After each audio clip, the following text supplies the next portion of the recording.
მოგესალმებით პოდკასტ „დუმარე ფრონტში“. დღევანდელი ეპიზოდი არის ჩემთვის ძალიან განსაკუთრებული და ემოციური. პირველ რიგში განსაკუთრებულია, იმიტომ რომ დღეს ვიმყოფებით თბილისში, ხოლო ემოციური იქნება, იმიტომ რომ ვისაუბრებთ ისეთ საკითხებზე, როგორიც არის დედობა, აუტიზმის სპექტრი და ზოგადად პროფესიონალური დახმარების მნიშვნელობა და ასევე თუ როგორ შეიძლება ერთმა ადამიანის გამოცდილებამ გაუყვალოს გზა სხვას და დაეხმაროს, ვინც ჯერ კიდევ ამ გზის დასაწყისშია. დღეს ჩემთან ერთად ორი ძალიან განსაკუთრებული სტუმარი არის. პირველი ბარბარე გალდავა, ბრენდ კარაველას დამფუძნებელი, სამი შვილის დედა, ჩვენი წიგნის ერთ-ერთი ღირსეული გმირი, ხოლო მეორე არის გვანცა ახვლედიანი, ქცევითი თერაპევტი და ის ამ საკითხს უფრო უყურებს პროფესიული კუთხით და დღეს ასე რომ ვთქვათ, ორ პერსპექტივას შევახვედრებთ ერთმანეთს, როგორიც არის დედის პერსპექტივა და პროფესიონალის ხედვა. პირველი მინდა ბარბარესთან გადავიდე კითხვით, რადგან მგონია რომ ძალიან ბევრი დედა მასთან გაავლებს პარალელს. შენ ყოველთვის, როდესაც ჩვენს ისტორიას ყვები ხოლმე და ჩვენ შეხვედრა წიგნთან დაკავშირებით ვქონია, ძალიან ბევრი მე შემიძლია ვთქვა და ვიცი, შენ გამიწვილებ ამას, მაგრამ ძალიან ბევრი დამსახურება გაქვს პროფესიული კუთხითაც. მაგრამ ყოველთვის აღნიშნავ მთავარ, ასე რომ ვთქვათ, მიღწევად, რომ ხარ დედა. და მინდა პირველი დავიწყო იმით, რომ პირველად, როდესაც გაიგე, რომ დედა გახდებოდი, რა იყო შენი ემოციები? მოგესალმებით პირველ რიგში და მადლობა მოწვევისთვის. რაც შეეხება ჩემს პირველ ემოციას, საკმაოდ ემოციური იყო, იმიტომ რომ დაოჯახებიდან დაახლოებით 9 თვე იყო გასული, როცა დავრჩი მოკლედ დაჩიკოზე ორსულად და იმდენად ემოციურად ველოდებოდით ამ წუთს, რომ მე 1-2 თვე ესე ჩვენთვის ვინახავდით მოკლედ ამ ძვირფას საიდუმლოს. არ ვიცი, პატარა გოგო არ ვიყავი, 26 წლის ვიყავი პირველად, მოკლედ როცა გავიგე რომ ორსულად ვარ და იმ დღიდან დაიწყო ალბათ ჩემი შინაგანი ცვლილება და მადლიერება ამ სამყაროს მიმართ. და ეს პირველი ემოციები, რა თქმა უნდა, ალბათ ძალიან ისეთი იყო მოლოდინის რეჟიმი. კი, ან ბევრი გაწმილებული შემთხვევის მერე ეს იყო მართლა ნამდვილად სასწაული. და დაბადება უშუალოდ დაჩისი, აი რა შეცვალა ყველაზე დიდი შენ ცხოვრებაში იმ წამს, როდესაც დაჩი გაჩნდა? დაჩიკო დაიბადა ნაადრევად და ამიტომ საერთოდ რო არ ველოდებოდი თან რაღაცა პირველი ორსულობა იყო და რაღაცა ველოდებოდი რომ აუცილებლად მუცელი უნდა ამტკიებოდა წინა სამშობიარო ეპიზოდისთვის, უბრალოდ მტკიოდა წელი და აღმოჩნდა რომ მშობიარობის ტკივილები მქონდა. და ძალიან ემოციური იყო, იმიტომ რომ ნაადრევი იყო, არ ველოდებოდით, არ ვიყავით ემოციურად მზად ამ ყველაფრისთვის და ერთადერთი რაც იყო, რომ ლოცულობდი, რომ მეთქი ცოცხალი დაიბადებოდეს თქო რა, რაღაცა აი ძალიან ცუდი ის მქონდა შეგრძნება. ანუ არა ტკივილი და არა მშობიარობის რაღაცა შიში არ მქონდა, უფრო რაღაცა ბავშვზე ვნერვიულობდი ძალიან. და დაბადების შემდეგ, რადგანაც ნაადრევად გაჩნდა, რაიმე გართულება მოყვა ამ ყველაფერს? კი, როგორც ნაადრევად დაბადებულს პატარა წონით დაიბადა, იქ რაღაცა ფიზიოლოგიურად რაღაც ბილირუბინი ქონდა მომატებული ნორმაზე მეტად და დაახლოებით 2 კვირა დაგვჭირდა სტაციონარში ყოფნა, რომ მოკლედ ბავშვი ისევ დაბრუნებოდა მის წონას, რაღაცა ჩაეტარებინათ გეგმიური აცრები, გამოკვლევები და მოკლედ ეს პერიოდი ცოტა ტრამვული იყო ჩემს ცხოვრებაში. და უკვე როდესაც წამოიზარდა დაჩი, აი როდის შენიშნე, რომ თქვათ, ან იყავი თუ არა შენის ადამიანი, ვინ შენიშნა, რომ ცოტათი განსხვავებულად ვითარდებოდა დაჩი? სამწუხაროდ მე ვერაფერი ვერ შევნიშნე, იმიტომ რომ ჩემთვის პირველი შვილი იყო და მეგონა რომ ყველაფერი იყო ნორმის ფარგლებში. დაახლოებით 1 წლამდე მართლა ესე იყო, არაფერი განსაკუთრებული, აკეთებდა იმას, რაც რავი ევალებოდა წლამდე განვითარების მქონე ბავშვს. დაახლოებით წლის და 2 თვის მერე დაიწყო რაღაცა ერთხელ იყო ჩაბჟირების ეპიზოდი, ოღონდ ტკივილმა გამოიწვია ეს ჩაბჟირება და მშობელს ეს კი მართალი რაღაც 3 წუთი, 3 წამი და 5 წამი გრძელდება, მაგრამ ძალიან დრამატული იყო და ძალიან ცუდად ისეთი მტკივნეული ეპიზოდი იყო. მე რაღაც გეგმიური მასაჟები უტარდებოდა და მასაჟისტმა გვითხრა მოკლედ ეს პირველი ეჭვის დონე, რომ თითქოს სახელს რო ვეძახი არ რეაგირებს, რომ აი ეგ იყო პირველი მოკლედ ისეთი მინიშნება. აი, გვანცას მინდა ეხლა ჩავეკითხო, ზოგადად პროფესიული კუთხით, რა არის ასაკი, როდესაც შეიძლება რაიმე სახის, თქვათ, განსხვავებული ნიშნები აღმოვაჩინოთ ბავშვში? მოგესალმებით პირველ რიგში. ძალიან მიხარია თქვენთან ერთად ყოფნა. პატივისცემა ჩემი ორივეს. ასაკი ადრე იყო, რომ 3 წლიდან დგებოდა უკვე დიაგნოზი, მაგრამ ეხლა დაწეულია და ადრიდან შეინიშნება უკვე ნიშნები, როგორც ბარბარემ თქვა, ეს არის პირველი ყოველთვის სახელზე რეაგირება და თვალით კონტაქტი და უკვე წელიწადნახევრიდან დგება დიაგნოზი. და ხდება შეფასება ბავშვის. გასაგებია. და ამ შემთხვევაში, როდესაც თქვათ, ესე გითხრეს, რომ სახელზე არ რეაგირებს, იეჭვეთ თქვენ რა შეიძლება ყოფილიყო თუ უბრალოდ ექიმებთან დაიწყეთ სიარული და კი, ანუ ამ ქალბატონმა თვითონ გითხრა, რომ მოკლედ სახელზე არ რეაგირებსო და წესით მოეთხოვება. მოკლედ ეს ელემენტარული რაღაც და შეგიძლიათო იაშვილის კლინიკაში არის ადრეული განვითარების სკრინინგი და შეგიძლიათ რომ მიიყვანოთო და გაასინჯოთ ბავშვი, რამე პრობლემა ხო არ აქვს, ანუ სმენა რო გამორიცხოთო რა და არა ეხა პირდაპირ არ უთქვამს, რომ რაღაცა ნიშნები აქვს ბავშვს. ნუ ჩვენც რა თქმა უნდა, რა ვიცი, მალევე მობილიზდით და წავედით იაშვილში, ყველაფერი გაიარა, სმენაც, ხედველობაც, ყველაფერი იყო რიგში, ანუ მის ასაკთან შედარებით და უკვე ჯერი რო დადგა ფსიქოლოგის, იმან თქვა, რომ ნუ რაღაცა ნიშნები აქვს აუტიზმისო, მაგრამ მე არ ვარ კომპეტენტური რომ შევაფასო და გადაგვამისამართა, ესე ვთქვათ, სპეციალისტთან. და მე ნუ მობრუნებული იმ სპეციალისტთან რაღაცა რიგები იყო და დაგვჭირდა ალბათ 1-2 კვირა რომ მივსულიყავით კონსულტაციაზე და ამ 2 კვირის განმავლობაში როგორც ხდება ხოლმე ვიკვლევდით ინტერნეტით რა იყო აუტიზმი და ნუ მოგეხსენებათ რაებს ავაწყდებოდით და რას გადავიტანდით ემოციურად, ნუ ეგ ცალკე თემა იყო. ანუ სანამ მივიდოდი ექიმთან უკვე დაახლოებით ვიცოდი რაზე იყო საუბარი. და უშუალოდ როდესაც ექიმმა გითხრათ, რაც იყო ეს, აი თქვენ ხო, მოგიათ ნუ, უგახსოვთ კი. კვლევის. საშინელება იყო, იმიტომ რომ ზუსტად მაგ დროს ვიყავი ორსულად მეორე შვილზე და რაღაცა მანამდე ისიც წავიკითხე ინტერნეტში, რომ რაღაცა გენეტიკურად შეიძლება მეორესაც აღმოაჩნდეს მსგავსი დაავადება, ნუ მდგომარეობა და ექიმმა თქვა, ნუ დაუზუსტებელი ევრაზიული აშლილობა, ანუ და ფორმა რაღაცა აუტიზმის და რთული პერიოდი იყო ნამდვილად, მარტივი არ იყო. მაგრამ შემიძლია ვთქვა, რომ ადაპტირება ძალიან მალე გაიარეთ. ამ შემთხვევაში, იმიტომ რომ რაღაც თითქოს სრულიად მობილიზდით თქვენს და თქვენი მეუღლეც და გადაერთეთ ბოლომდე. რა თქმა უნდა, ალბათ შეგეშინდათ თავიდან, მაგრამ ეს მობილიზება რაღაც თქვენს ძალიან დიდ დაავადებასთან არის დაკავშირებული. წლის და 8 თვის იყო დაჭკო, უკვე ჩართული იყო ამ თერაპიულ სესიებში, რაც აი არის პირველი წამალი, რომ იტყვიან მოკლედ აუტიზმის სპექტრის შემთხვევაში. ABA თერაპია. აი ბარბარე მახსენა ABA თერაპია და თუ შეიძლება გვანცე რომ განგვიმარტო რას ნიშნავს. ეს არის ქცევითი თერაპია, სწავლა-დასწავლის გზით, რასაც ვაკეთებთ ჩვენ ყოველდღიურად. ეს არის ოცი თერაპია ხშირ შემთხვევაში ბავშვებისთვის და გავდივართ ნაბიჯ-ნაბიჯ ყველაფერს, რომ ბავშვები სრულფასოვნად ჩავრთოთ, მოკლედ, საზოგადოებრივ ცხოვრებაში. და რამდენი წლიდან იწყება ზოგადად, აი როგორც კი გაიგებენ დიაგნოზს, რა თქმა უნდა, ალბათ რეკომენდირებული არის, რომ მაშინვე დაიწყოს თერაპია. აუცილებელიც არის, როგორც კი დადგება უკვე დიაგნოზი, მაშინვე, ანუ უმჯობესი კი არა, ანუ საჭიროა, რომ მაშინვე დაიწყოს ინტენსიური თერაპიები და დავიწყოთ მუშაობა ყველამ ერთად. გასაგებია.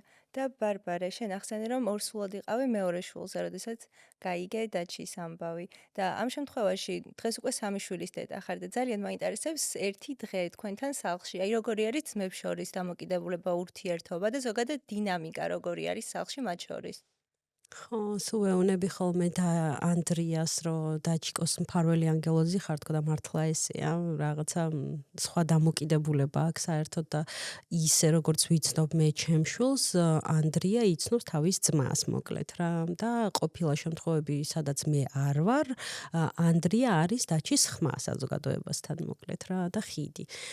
რაც შეეხება სიყვარულს, თამაშს, ჩვეულებრივ როგორც ტიპიური განვითარების ბავშვები და ოჯახში ხდება, ჩვენთანაც ეგეთი საგიჟეთია. სხვათა შორის დაჩიკო უფრო დამთმობია ამ პატარა ძმების მიმართ.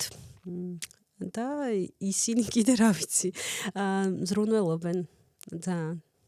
გვანცა, როცა პირველად ხვდები ხოლმე ოჯახებს, რომლებმაც პირველად გაიგეს დიაგნოზი. აი, პირველს რას ამჩნევ ხოლმე მათში? ყოველთვის არის ემოციური არეულობა. ეს არის შიში, დაბნეულობა, აი საკუთარი თავის დანაშაულიც კი რაღაცნაირად ეძებენ სულ რომ რამე ჩვენ ხო არ შეგვეშალა, რამე ჩვენ ხო არ გამოგვეპარა. და ამიტომ არის მნიშვნელოვანი, როცა ხვდებით პირველად ოჯახებს, ვინც ამ გზაზე ეხლა დადგნენ, მხოლოდ შეფასება არ არის ჩვენი საქმე. ჩვენი საქმე არის, რომ ოჯახებმაც იგრძნონ, რომ ჩვენ გვესმის, მათ გვერდით ვართ და შევუქმნათ ისეთი გარემო და ისეთი პირობა, რომ შეეძლოთ თავისი ემოციების ჩვენთვის ჩვენება და გამოხატვა და ამით მიიღწევა შემდეგ შედეგი. რა თქმა უნდა, ალბათ როგორც მნიშვნელოვანი არის უშუალოდ ბავშვთან ურთიერთობა თქვენი პროფესიონალის, ასევე ოჯახებთან ურთიერთობაც ძალიან მნიშვნელოვანი არის, იმიტომ რომ ალბათ ეს რაღაც საერთო საქმე არის, კოლაბორაციული, ასე რომ ვთქვათ. თქვენ რას ფიქრობთ, ბარბარე? ნამდვილად მე ვფიქრობ, რომ მარტო ABA თერაპია არაფერია, თუ ანუ ჩართულობა არ იქნა რაღაცა მულტიდისციპლინარული გუნდის, თუ კი ბავშვი ბაღში დადის, ანუ ბაღის პედაგოგებთან, აღზრდელებთან, თერაპევტებთან, სადაც დადის სკოლაში, თუ დადის სკოლის პედაგოგებთან და ანუ მოკლედ გუნდურ მუშაობას ძალიან დიდი შედეგი მოაქვს. ანუ ის, რასაც თერაპიაზე რაღაცა 1 საათის განმავლობაში გადის ბავშვი ან სწავლობს, თუ კი არ განვარცეთ ბაღში, სოციუმში, ოჯახში, შედეგი იქნება ალბათ ძალიან რთულად მისაღწევი. და გვანცესთან მინდა ახლა გადავიდე. ზოგადად, რატომ აირჩიე ქცევითი თერაპევტის პროფესია? ჩემ შემთხვევაში ესე მოხდა, რომ მე როცა დავამთავრე უნივერსიტეტი ფსიქოლოგიის ბაკალავრი, ჩემმა ლექტორმა მითხრა, რომ ეხა წადი, იპოვე, რისი გაკეთება გინდა, რომელ განხრას გინდა გაყვე და ესე მოვხვდი ერთ-ერთ ბაღში ინტეგრირებული ჯგუფის სპეცპედაგოგად და უშუალოდ აუტიზმთან მუშაობა მაშინ დავიწყე.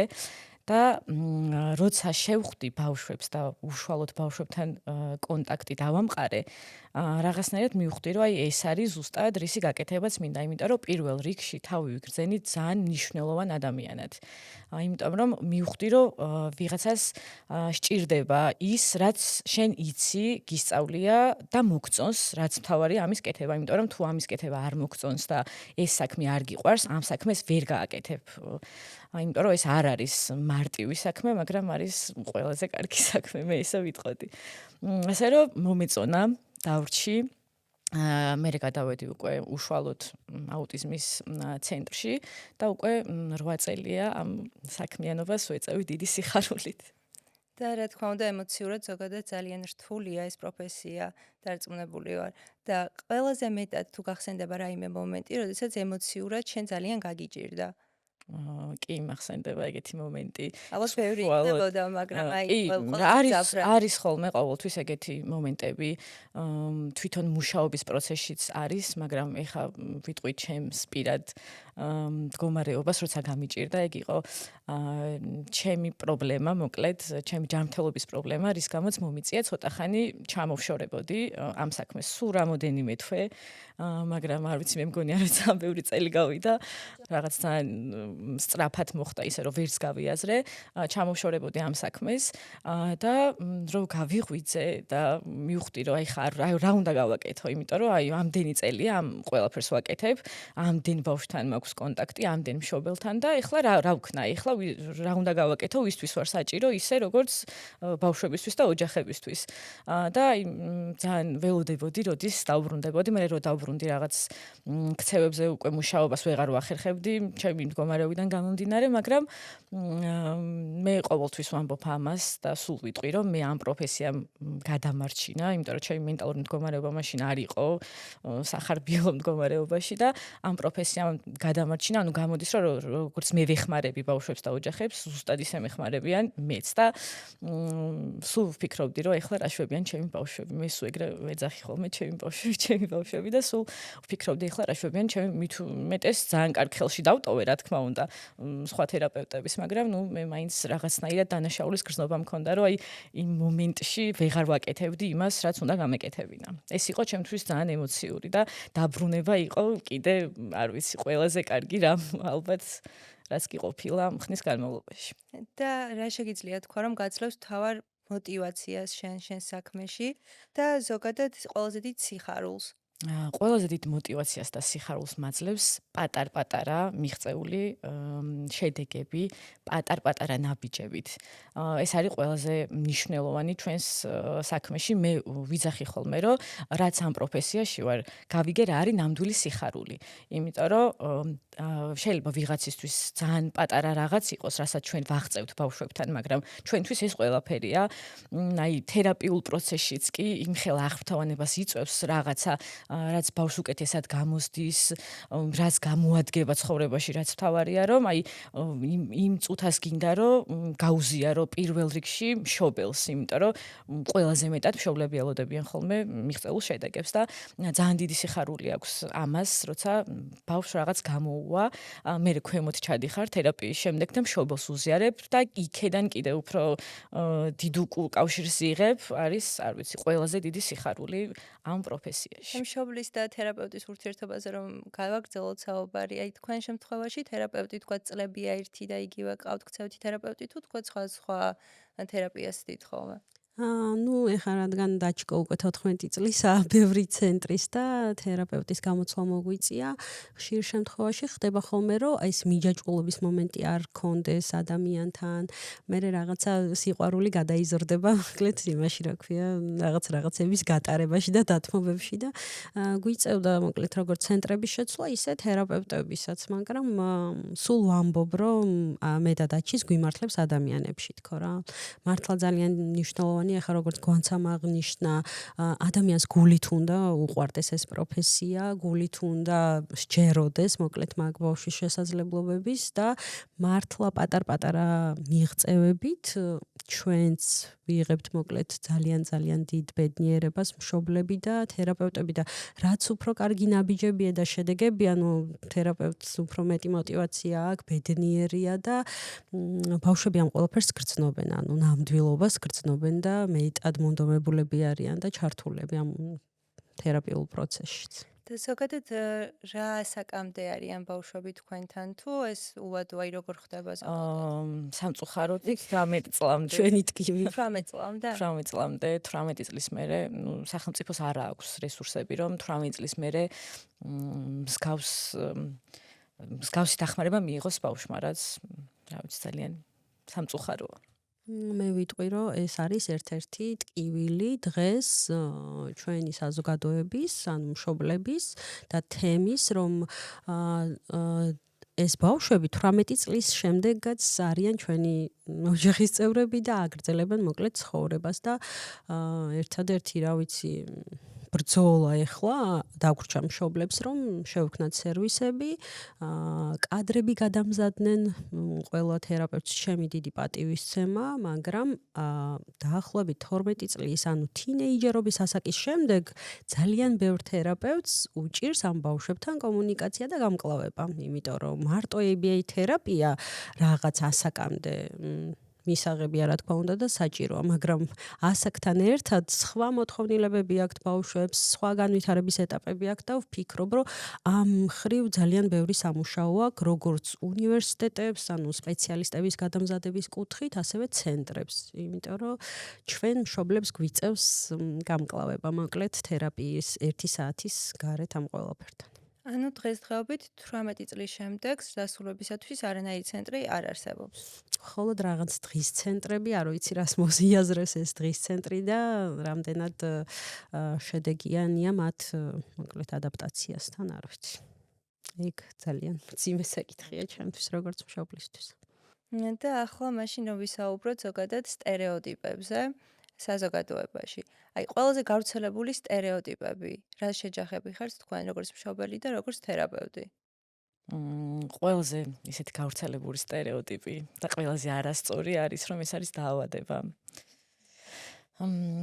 რომ ყველა ბავშვი ერთნაირია და რაღაც გენიოსები არიან. რომ გენიოსები არიან, ესეც არის, რომ აი ხშირად ყოფილა რომ რაღაც ალბათ თქვენს წააწყდით ხო რომ ესენ მართლა ძალიან კარგად ხატავენ ან რაღაც ძალიან კარგად წერიან ან ძალიან კარგად იციან მათემატიკა და ანუ რა თქმა უნდა ყველა ბავშვი ინდივიდუალურია ჩემი სტერეოტიპები რაც შემხედრია და რასაც გული უტკენია მოკლედ ესე პირდაპირ საცოდავი სახეები საზოგადოებიდან კიდე ხმამაღლა შენ ანუ როცა ბავშვი გახლავს თან და მისთან დასწრებით რაღაც რეპლიკები, კომენტარები რომ რა სჭირს, რითია ავად სულ ასე იქცევა, ან უბრალოდ მის ქცევას ებრძვი რაღაცა მომენტია და ქუჩაში ან საზოგადოებრივ თავშეყრის ადგილას და ვიღაცა მესამე ადამიანი მოდის და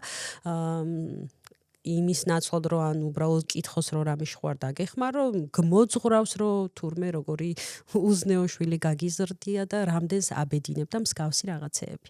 მოკლედ, მსგავსი იმასთან მომიწია ბევრგან შეჯახება და ბევრი რაღაცეების მოთმენა.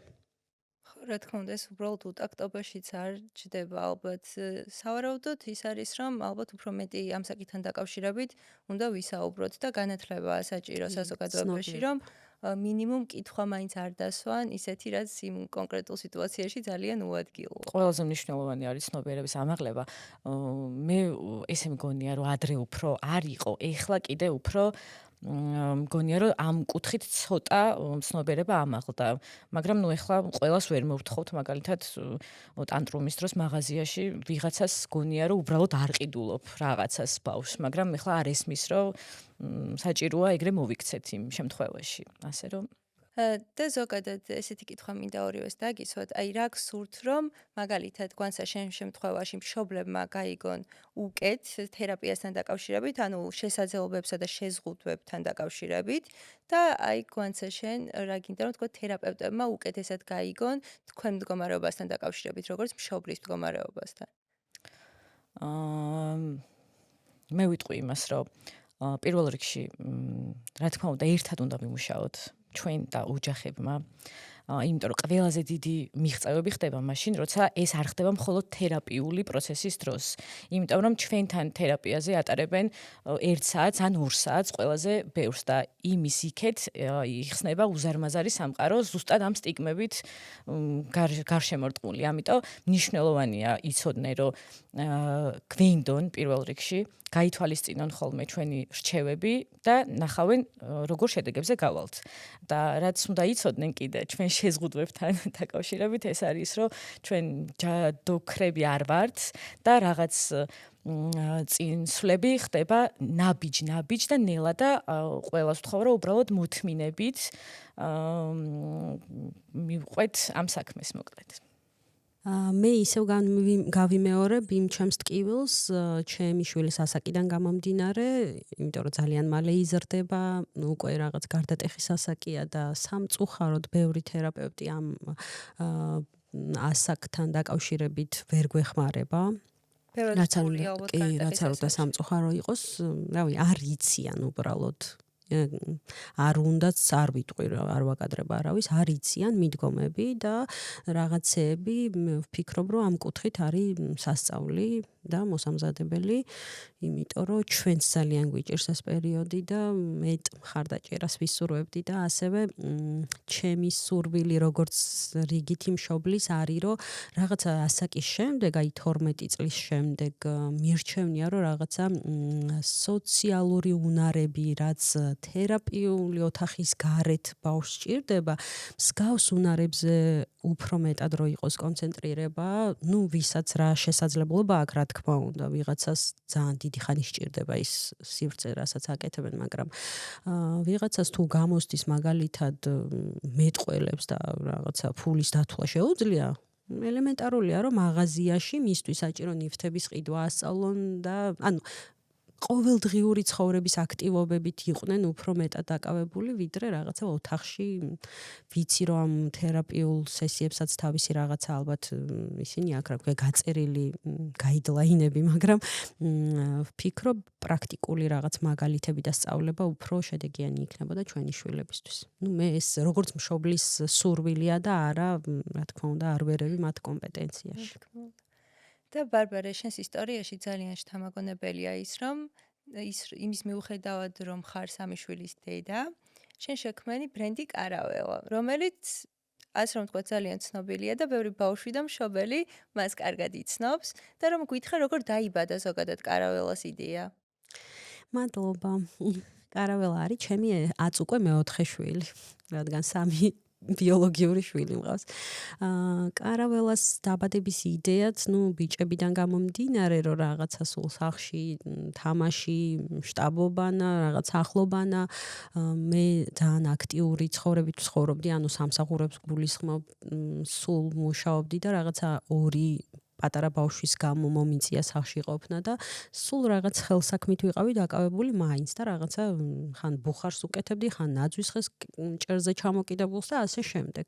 და ეს კარავის იდეაც, მოკლედ ინტერნეტში წავაწყდი და შევკერე მოკლედ ესე სიურპრიზად ბიჭებისთვის, რაც მერე ვაქციე შემოსავლის წყაროდ, იმიტომ რომ სახლში დარჩენილს და მიჩვეულს, რომ სულ რაღაც ფინანსურად დამოუკიდებელი იყავი, რაღაცა ყოველთვის გაქვს მოკლედ ამისკენ სწრაფვა და არ გაჩერების ჟინი მოკლედ.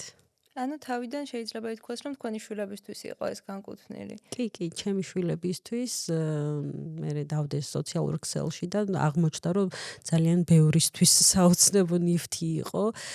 ბევრმა მშობელმა მომწერა, ჩვენთვისაც ხო არ შეკერავდი, ხო არ გაყიდიდით და ასე შემდეგ. და ესე მოკლედ 32 წლის ასაკში გავბედე და ჩავაბარე პროფესიულ კოლეჯში, ვისწავლე ესე პროფესიულად სამკერვალო საქმე.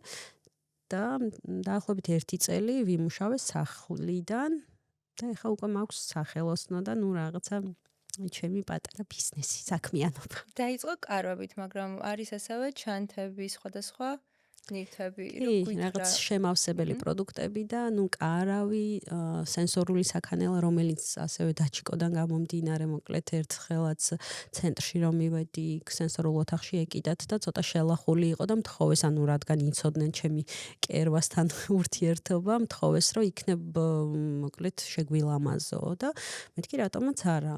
ის საქანელა შევუკეთეთ და მე ახალიც შევკერე. და ასე დაიბადა მოკლედ ეს სენსორული საქანელა, რომელიც ეხლა თითქმის ყველა ცენტრში, სადაც ჩვენი ბავშვები დადიან, სენსორულ ოთახებში კიდია კარაველა საქანელა. და ეს კიდე ცალკე მაბედნიერებს მოკლედ. და ჩემთვის კიდევ ძალიან ასე ვთქვათ ემოციური არის ის, რომ ერთხელ ესეთი რაღაც გააკეთე, რომ თვითონ ბავშვების ნახატები გადმოიტანე ჩანთებზე. რადგან საბავშვო ბრენდია, სულ ვცდილობ, რომ პირდაპირ ფოკუსი იყოს ბავშვებზე. მათ სამყაროს გამრავალფეროვნებაზე, ასე რომ ვთქვათ, სრუნავ და რაღაც ის ზღაპრული, რომ არ დაიკარგოს მათში. და ეს რაც ნახატების გადმოტანა ჩანთაზე, წარმოვიდგინე, როგორი სიახლე და აღქმადი იქნებოდა ბავშვებისათვის იმ მომენტში, როცა დაინახავდნენ თავიანთ ნახატს ჩანთაზე, რომელსაც გამოიყენებენ ყოველდღიურად. კი, დაჩის ნახატებიც გაქვს ხო ჩანთაზე? ანდრიასი უფრო დაჩკოს დიდად ხატვასთან ვერ მეგობროს, მაგრამ ჩემი შუათანაშვილის ნახატები და სხვა ბავშვების დაჩკოს კლასელების. ანდრია კარგად ხატავს ძალიან, როგორც ვიცი. ხო. როგორც დედა შეიძლება თქვენ არ აღნიშნოთ, მაგრამ ხატავს ხო. რაღაც ნიჭიერია მოკლედ მაგ კუთხით. კი ბავშვებისთვის და მშობლებისთვის მე მგონი ორმაგად ემოციური იყო, როცა რაღაცა ფურცელზე დახატული თავის შვილის ემოცია გადავიდა ნივთზე, რომლის ტარებაც დედასაც შეუძლია, ბავშვსაც შეუძლია და ესე საჩუქრებად იყო ყველაზე ძვირფასი მათი ოჯახის წევრებისთვის და ნათესავებისთვის ეს ჩანთები და აქსესუარები. და რა სიტყვადი, რა არის მთავარი გზავნილი კარაველასი? ბავშვების ტკბილი მოგონება თქვა, ეგ არის რა, მოკლედ როგორც ჩვენ გვახსენდება ჩვენი ბავშვობა რაღაცა პლედ გადაფარებული სკამის ქვეშ თამაში და ასე შემდეგ ტკბილად, მინდა რომ ამის თანამედროვე ვარიაცია იყოს კარავი, სადაც მარტო ბავშვები არა, სულ ვამბობ ხოლმე, რომ ძალიან დიდი მნიშვნელობა აქვს მშობელი როგორ მიაწვდის ამა თუ იმ სათამაშოს ან ნივთს, რასაც ბავშვისთვის ყიდულობს და ეს მშობლის ოჯახის ჩართულობა ამ კარავთან თამაში და ასე შემდეგ ძალიან მნიშვნელოვანია და მართლა ქმნის ტკბილ ბავშვების მოგონებ. რომ წარმოვიდგენ, ალბათ რაღაც ბავშვობაში რაც გვინდოდა რომ ქონოდა, ჩვენ შვილებს შემდეგ ვცდილობთ რომ მაქსიმალურად ეს ყველაფერი მივცეთ და რაღაც ეს ჯადოსნური სამყარო შევუქმნათ მათ და რაც შენ არა მხოლოდ შენი შვილებისთვის, არამედ სხვისი შვილებისთვისაც აკეთებ და ძალიან ლამაზად და ზღაპრულად ნამდვილად. ზოგადად დრო ვისაუბროთ ასევე იმაზე, რომ რა მცირე ცვლილებები მაგალითად სკოლებში, საზოგადოებრივ სივრცეებში ან ყოველდღიურ დამოკიდებულებაში შეიძლება დიდი მნიშვნელობის მქონე იყოს, მაგალითად აუტიზმის სპექტრის მქონე ბავშვებისათვის. აი მაგალითად ადაპტირებული სივრცეები ბავშვებისათვის, რომ საზოგადოებრივ სივრცეებში მათ თავი კომფორტულად იქცნონ. აი თქვენ რა სიტყვით ამასთან დაკავშირებით? აი რამე ცვლილებები სკოლებში, როგორც ვიცი, დღეს ჩვეულებრივად კლასებში არიან ბავშვები და მათ თერაპევტი ყავთ ხომ გაკვეთილებზე ახლობთ. დამხმარე ასისტენტი კი, ვისაც საჭიროება აქვს. ჩემ შემთხვევაში ეხა დაჩია არის მოკლედ მერვე კლასში და პირველი კლასიდან რადგან იცნობენ მისი კლასელები, პირველი რაც იყო ვფიქრობ მშობლის საუბარი იმ საზოგადოებასთან, სადაც მის შვილს შეხება ექნება ძალიან მნიშვნელოვანია და ჩემ შემთხვევაში პირველივე დღეს სანამ კლასში შევიდოდა, მშობლებს შევხვდი, პედაგოგებს შევხვდი და ავუხსენი მისი მდგომარეობა და ნუ რავი მათგან გარდა დახმარების არაფერი მიიგრძნია დღემდე და აუხსნეს მათ შვილებს რა შეიძლება მომხდარი იყო ან როგორ უნდა მოქცეულიყვნენ და ასე შემდეგ. ეხლა დაჩი დიდია და აი ძალიან ხმამაღლა როცა საუბრობენ ბავშვები ან შესვენებაზე თამაშობენ, გახედავენ დაჩკოს თუ უწუხდება ან ყურებზე ხელს აიფარებს, მერე ეგრევე ჩუნდებიან რაღაც ხმას უწევენ. ანუ აი ვფიქრობ, რომ ბავშვებს ყველაზე მეტად გამოსდით ეს ემპათიის გამოხატვა. და აი მსგავსი რაღაცეები ალბათ თუ კი არ ილაპარაკი რა გინდა ან რას სთხოვ საზოგადოებას ვერ მიხვდება თვითონ ცოტა ძნელია მოკლედ მიმღებლობა. ამიტომ ვფიქრობ რომ მშობლებსაც და სპეციალისტებს გვიწევს მოკლედ ამასთან საუბარი. ისე ყველაფერი მიდის ალბათ იმასთან რომ უნდა ვისაუბროთ ამ თემაზე და ახსნასთან ზოგადად რომ რას უნდა ველოდოთ და რა არის ეს რომ რაღაც ესეთი მიუღებლობა არ იყოს საზოგადოებისგან, რომელიც სამწუხაროდ დღემდე ასე თუ ისე გვხვდება. მეც ვეთანხმები ბარბარეს პირველ რიგში ძალიან სწორად აღნიშნა, რომ თვითონ მივიდა და თვითონ აუხსნა მასწავლებლებს და მშობლებს რა და როგორ იყო. უკვე მე მშობლებიც მიაწოდებენ ბავშვებს ამაზე ინფორმაციას და რაღაცნაირად მომზადებულები იქნებიან მოკლედ იმისთვის, რომ შეიძლება ვიღაცას არ ესიამოვნოს ყვირილი მაგალითად კლასში და უფრო ემპათიურები გახდებიან და ეს ძალიან ჩვეულებრივი ამბავია. ასევე სკოლებში, რა თქმა უნდა, გადამზადება მასწავლებლების რა ვიცი, ყველაზე მნიშვნელოვანია და ნუ ინდივიდუალური ასისტენტებიც.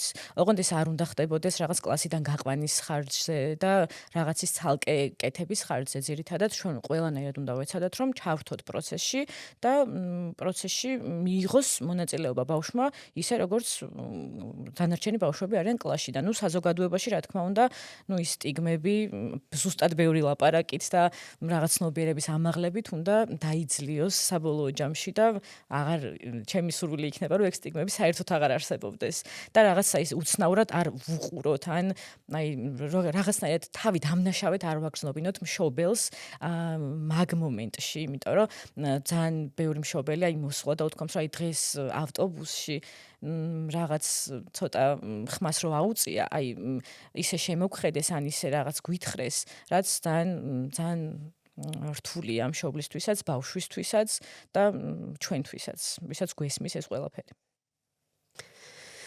თილაც სწორად აღნიშნა და დავამატებდი სამედიცინო პერსონალსაც, რომლებიც უმეტესობა სხვა პლანეტაზე არიან და მათაც, ანუ ამაში მარტო მშობლები ვერაფერს გავხდებით, მოკლედ სახელმწიფო ვალდებულებაა, რომ გადაამზადოს და ატრენინგოს, რომ ყველა სახელმწიფო სტრუქტურის თანამშრომელი, მარტო სკოლა და ის რა ქვია სამედიცინო პუნქტი არა იქ, სადაც სერვისებს ვიღებთ, რა ვიცი, ეს იუსტიციის სახლი იქნება თუ არ აქვს მნიშვნელობა, სადაც ამ ბავშვებს უწევთ გადაკვეთა მის მშობლებს, მათთან აუცილებლად, ელემენტარული ცნობიერება უნდა იცოდნენ, ცნობიერება უნდა ქონდეთ ამ მდგომარეობასთან დაკავშირებით. ნამდვილად ვეთანხმები, იმიტომ რომ თითქმის ყველა სივრცეში ხვდებით, ხო? ნამდვილად გვიწევს. ამ ყველაფერს აი მართლა ელემენტარულად აი კბილის ექიმთანაც ძალიან გაჭირვებით მიდის ადამიანი, იმიტომ რომ არ იციან რაღაც ყველას ეშინიათ, დასრულებს ეშინიათ ხო კბილის ექიმის და სტომატოლოგის და შესაბამისად ბავშვებსაც სხვანაირად ჭირდებათ, მოკლედ ყველა სიტუაციაში მიდგომა და ძალიან გამიხარდება თუ მარტო სკოლებში არ გადაამზადებენ და ყველა ასპექტში იქნება ეს ყველაფერი. ახლა შეიძლება გვისმენენ დედები, რომლებმაც სულ ახლახანს გაიგეს შვილის დიაგნოზის შესახებ და ბარბარე, შენ როგორც დედა და უკვე გამოცდილი ამ საკითხში, რას ეტყოდი მათ? პირველ რიგში ალბათ სულიერ სიშვიდეს ვუსურვებ. მათ მოკლედ მენტალურად სიძლიერეს, აუტიზმი განაჩენი არ არის და არც ტრაგედია. მიიღონ და შეიყვარონ მათი შვილები ისეთები, როგორებიც არიან. არ ვიცი. ცოტა რთულია, რომ ნამდვილად არ არის იავარდებით მოფენილი გზა. ზოგადად მშობლობა და დედობა არის ყველაზე ურთულესი პროფესია თუ მდგომარეობა, რაც კი არსებობს და რა ვიცი, ორმაგად დედა უნდა იყოს ხმა მისი შვილის, უნდა იყოს მისი შვილის თვალები და წარმომადგენელი ამ სამყაროში. და გვანცა შენ რჩევა გექნებოდა მშობლებისთვის, ვინც ამ გზის დასაწყისში არიან? პირველ რიგში არ შეგეშინდეთ, იმიტომ რომ ვარსებობთ ადამიანები, ვისაც გვინდა და შეგვიძლია თქვენი დახმარება, გვესმის, რაც მთავარია თქვენი. მალე თუ ადაპტირდებით, ბევრად კარგია თქვენივე შვილებისთვის. თუ მიმღებლობა გექნებათ და არიდება არ გექნებათ, ძალიან მნიშვნელოვანია ადრეული ასაკიდან მოკლედ ამ ყველაფერთან გამკლავების დაწყება. ასევე სწორად აღნიშნე, რომ ემოციურად მინდა რომ ძალიან შვიდად იყვნენ, იმიტომ რომ ყოველთვის გადადის ბავშვზე, ყოველთვის აისახება მშობლის ემოციური მდგომარეობა ბავშვზე. თუ არის მშობელი შეშინებული, რაღაც თავს დამნაშავედ გრძნობს, ყოველთვის აისახება ბავშვზე და პროცესიც უფრო ნელა მიმდინარეობს. თუ მშობელი არის მაქსიმალურად გათვითცნობიერებული და ითვალისწინებს, რჩევებს, ყველაფერს აკეთებს თერაპიული პროცესის მიღმაც თავისი შვილისთვის, ყოველთვის შედეგი არის უფრო კარგი და უფრო მალე დგება მოკლედ. ხო, და ერთსაც დავამატებ, რომ არ ეცადონ მათი შვილის გამოსწორებას, ესე ვთქვათ რა. ეცადონ გამოასწორონ ის გარემოება და შეუქმნან კომფორტი მათ შვილს და მოარგონ მათ შვილს და არა შვილი არ მოარგონ მოკლედ სოციუმს და ვიღაცების ხასიათებს. კი და საბოლოოდ მინდა ვთქვა, რომ როგორც აღნიშნეთ, რა თქმა უნდა, აუტიზმი განაჩენი არ არის. ეს არის ნამდვილად რთული გზა, როგორც მშობლისთვის, ისე ბავშვისთვის, მაგრამ არსებობენ ადამიანები, ვინც ამ გზაზე დაეხმარებიან ბავშვებსაც და მშობლებსაც და მარტო არ ხართ არც მშობლები, არც ბავშვები. და ალბათ ეს პროფესიული ჩარევა და ოჯახი, ეს თანხვედრა ისეთ შედეგებს მოიტანს, რომელსაც შეიძლება არც კი ელოდებით. ნამდვილად პატარ-პატარა ნაბიჯებით მიიღწევა დიდი შედეგი.